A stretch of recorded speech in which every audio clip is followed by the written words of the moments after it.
So, yes, let us start today's live session. First of all, my introduction. I am Chandeep Kaur. I secured All India rank 147 in the UPSC CSE 2024 examination. And in this live session, I am going to share with you my journey with the UPSC, my strategy, the resources that I used, how I tackled prelims and mains and the interview. And I'll also take your questions and your queries.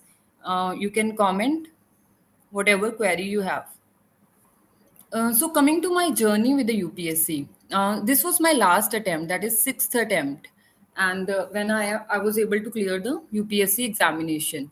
I am working as income tax inspector since 2018.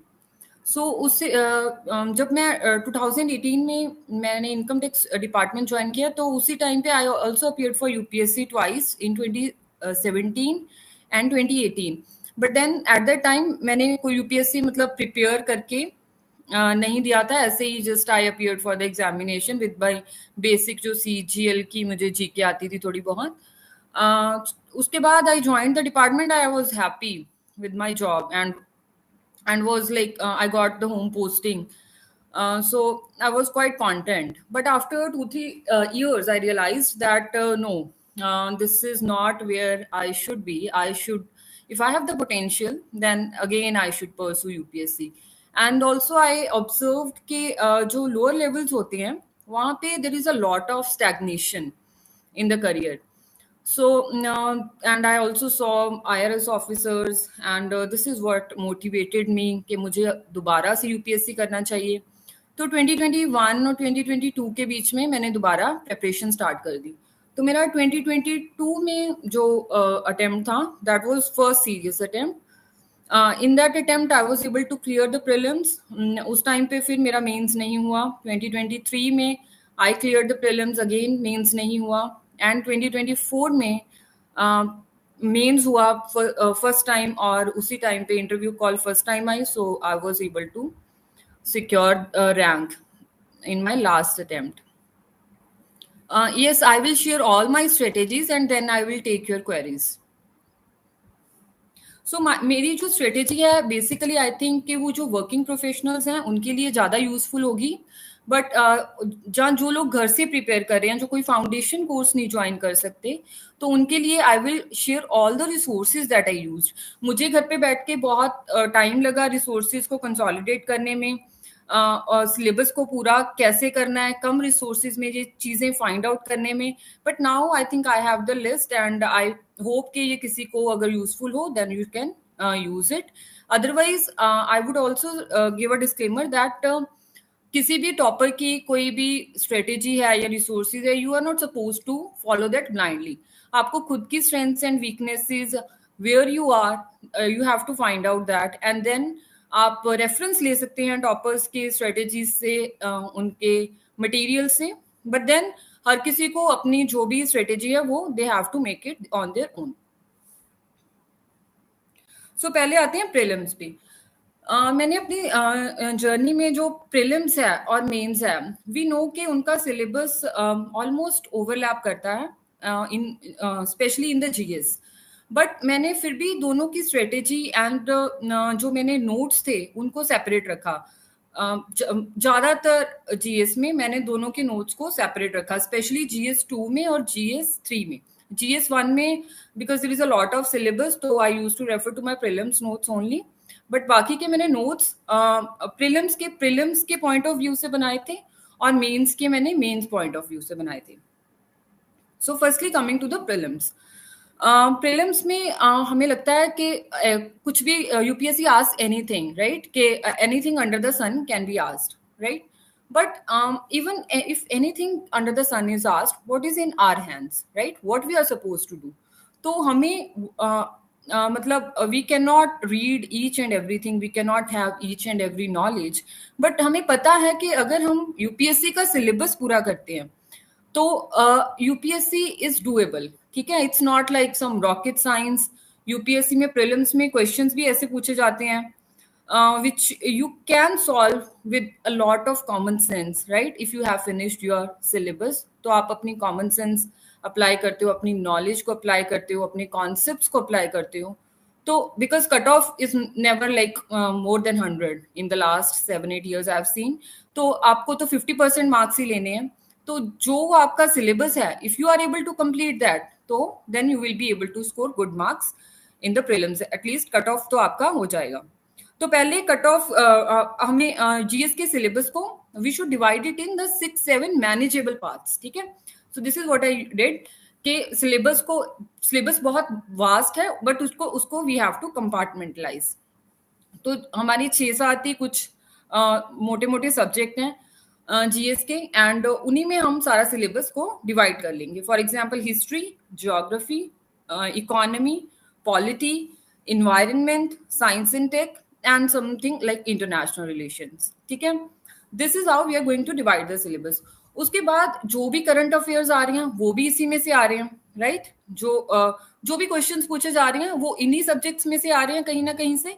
तो we have to finish the syllabus as per the head of the, जो भी हमारा subject है उस head के हिसाब से we have to finish the syllabus. तो सबसे पहले यूपीएससी में जब हम प्रिपरेशन स्टार्ट करते हैं, सबसे easiest thing to do is polity, ठीक है। When you do finish your polity, when you start your preparation, तो पहले सबसे आई सजेस्ट कि पॉलिटी को फिनिश करो, देन इकोनॉमी को फिनिश करो, उसके बाद you can do the geography and environment, फिर बाकी के सब्जेक्ट्स। क्योंकि when you will finish these subjects, तो आपका जो न्यूज़पेपर है वो आपको easily you will be able to understand that. अगर आपके ये वाले सब्जेक्ट्स फिनिश नहीं है तो आपको न्यूज़पेपर ही नहीं समझ आएगा कि हाउ टू रीड दैट, कि उसमें से काम की चीजें कौन सी हैं, तो आप 4-4 घंटे बैठे न्यूज़पेपर ही पढ़ते रहोगे। So this is what I suggest. And newspaper को भी पढ़ते टाइम आई सजेस्ट कि you should not give more than 1 hour to read a newspaper every day. Fix some time for the newspaper. Once you have finished these basic subjects, उसके बाद you will be able to understand newspaper, and तो उसको 1 घंटे का time दो, ठीक है। उसको उस 1 घंटे में ही you should try to read it all, ठीक है। तो हमें वर्ड बाय वर्ड तो नहीं पढ़ना होता, वी हैव टू सी कि what is important and what can be asked in the prelims, what can be asked in the mains. So now coming to all the resources, how I managed my prelims preparation. Firstly, coming to polity. तो हमें polity का पता है, सबको पता है, one book which is sufficient I believe, that is Laxmikant.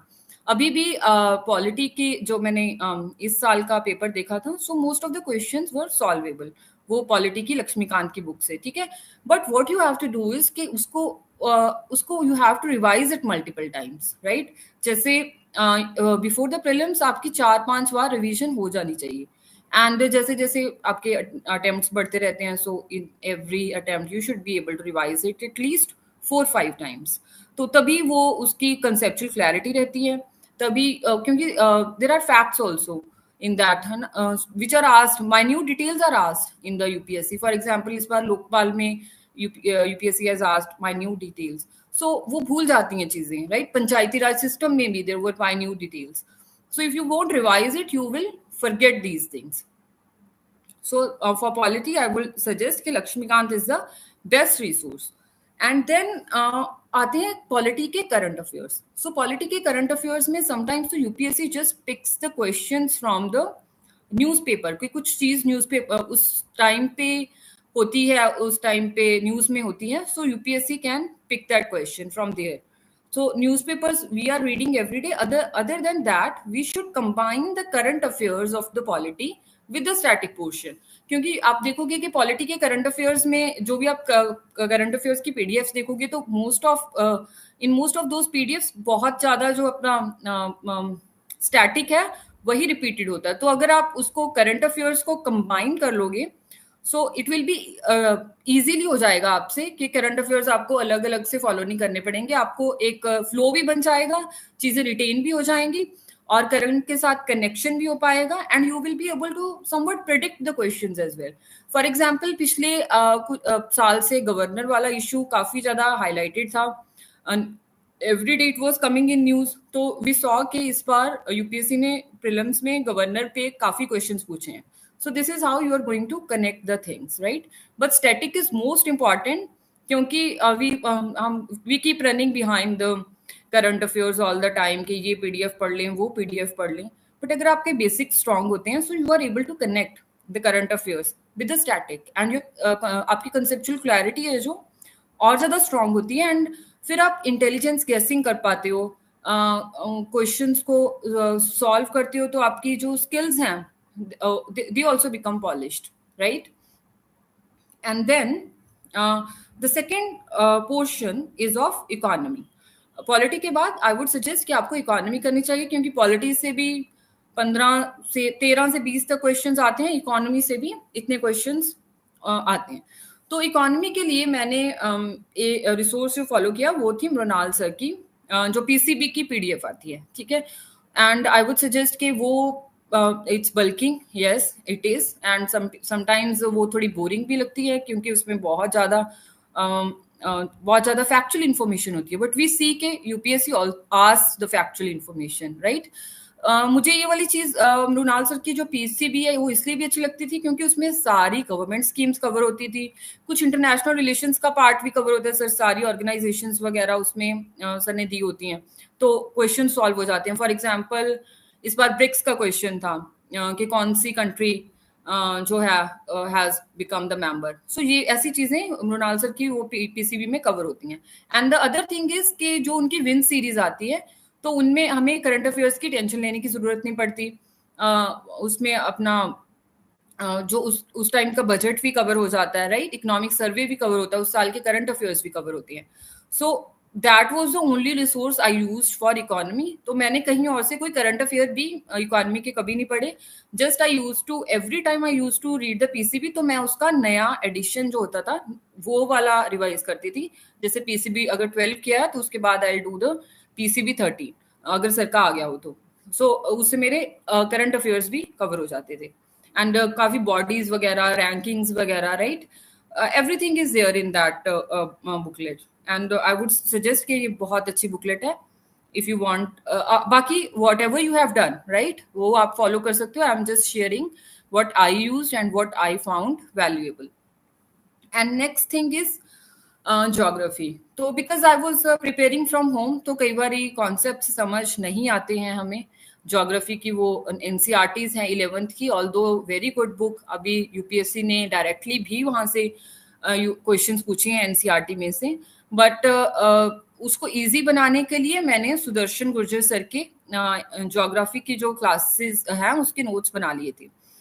Sir का physical India geography का मॉड्यूल, ह्यूमन ज्योग्राफी का मॉड्यूल, वर्ड ज्योग्राफी का और इंडियन मतलब वर्ड फिजिकल का, इंडियन ज्योग्राफी का, वर्ड मैप्स का और ह्यूमन ज्योग्राफी का। उसमें उसके बाद you feel like you are not left out on anything, तो रिटेन भी हो जाता है और नोट्स भी बड़े कंसाइज बनते हैं, इजीली एक दिन में सारी ज्योग्राफी रिवाइज हो जाती है।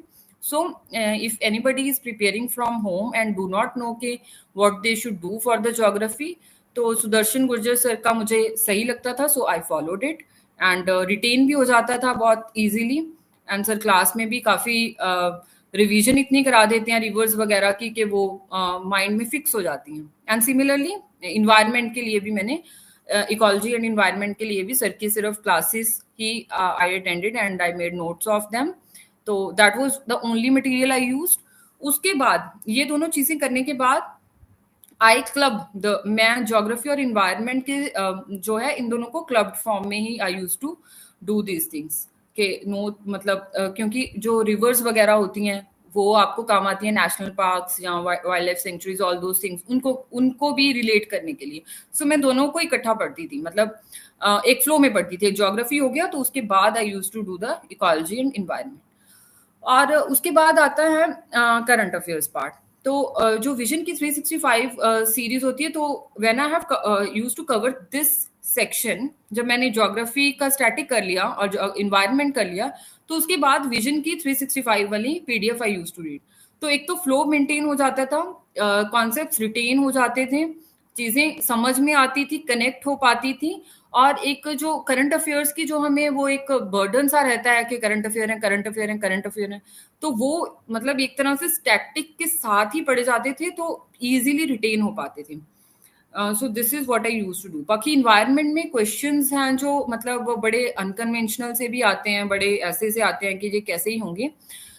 जैसे स्पीशीज वगैरह का पूछ लिया, वी समटाइम्स डोंट नो कि क्या है ये स्पीशीज, तो इन चीज़ों को कवर करने के लिए आई वुड सजेस्ट कि जो भी PYQs हैं, आपको उनको बहुत अच्छे से करना है। इन्वायरमेंट मतलब सभी सब्जेक्ट्स की करना है, बट इन्वायरमेंट में जैसे कुछ स्पीशीज आ गए, फॉर एग्जाम्पल आपको कुछ नेम्स आ जाते हैं, क्रस्टेशियंस हैं, सिटेशियंस हैं, पिनीपेड्स हैं, ये क्या है ना। So how to do that, जो भी जब भी आप इस नाम का रेफरेंस कहीं पे भी किसी भी क्वेश्चन में देखते हो, so you have to search कि ये क्या है, क्रस्टेशियंस क्या होते हैं, ठीक है, इनमें कौन कौन से स्पीशीज आते हैं। You should have an idea, you should have that imagination, ताकि आप जब क्वेश्चन आए आपको इस चीज के बारे में, so you are able to make some intelligent guessing about it, और यू हैव एन आइडिया कि what the UPSC is asking. तो ऐसे स्पीशीज वाले questions UPSC often ask, so this is how you can handle that, right? उसके बाद NCERTs की बात है, तो ज्योग्राफी में जो एनसीईआरटीज हैं, आई वुड सजेस्ट कि 11th और 12th की NCERTs are very good NCERTs, and वो आपको मतलब थरोली आपको सब उनके उनमें क्या लिखा हुआ है यू शुड नो। आपको पूरी कंसेप्चुअल क्लैरिटी होनी चाहिए कि what is written in those NCERTs. आप कोई भी आपने बाकी का फाउंडेशन कोर्स किया है, जो आपके कहीं से भी नोट्स हैं, आपको देखना है कि आपके नोट्स में जो भी एनसीईआरटीज में लिखा हुआ है क्या वो कवर्ड है।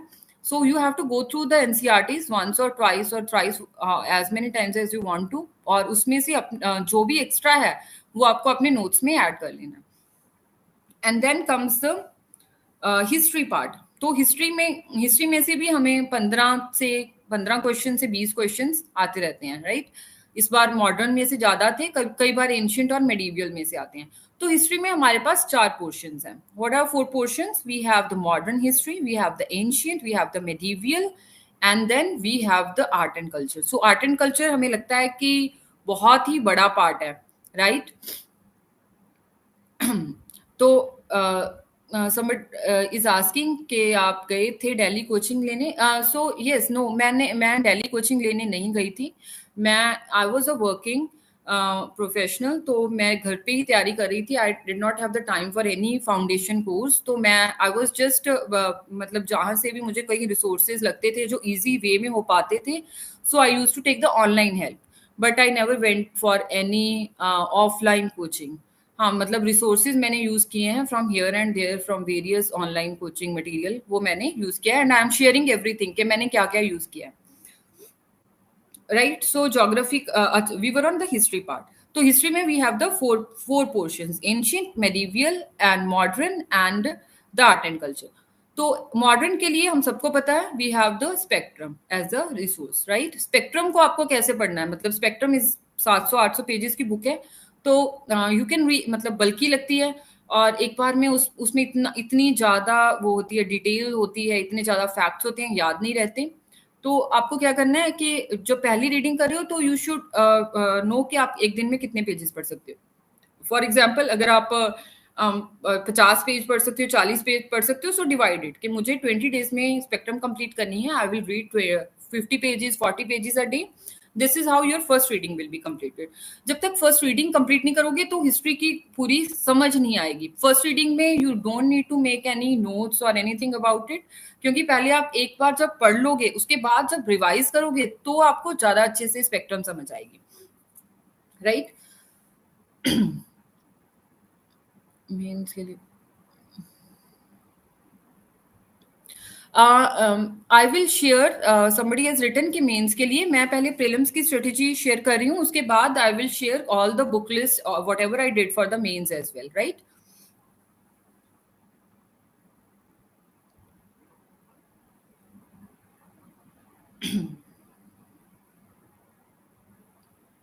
सो आपको डेटा, स्टैट्स और टाइमलाइंस हिस्ट्री में याद करनी है। हाँ, वो जब आप मल्टीपल टाइम्स पढ़ोगे, इमेजिन कर पाओगे चीजों को। जब आप एक दो बार रीडिंग करोगे, 2 बार करोगे, 3 बार करोगे, तो आप चीजों को इमेजिन कर पाओगे, कोरिलेट कर पाओगे, right. So that is how you are going to remember each and everything. UPSC is all about multiple revision, मतलब आप यू हैव, आपका जो माइंड है शुड ऑलवेज बी एक्टिव।